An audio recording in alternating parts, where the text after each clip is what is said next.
המשרד שלי הוא בכיוון הזה. אני באתי מהצומת המרומזרת, הכביש הזה ישר איפה שאנחנו רואים עכשיו נוסעים מכוניות. אני נסעתי ישר בצומת. יש פה את הכניסה לבן זכאי. הנהגת הפוגעת יצאה מבן זכאי, ומיד נראה.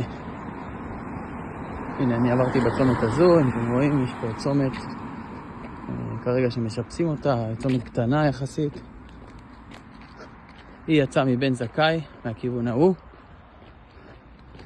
יש פה שלט עצור, כמו שרואים.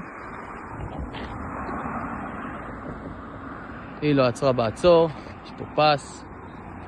עצור, לא עצרה בעצור, והתנגשה בי בצומת.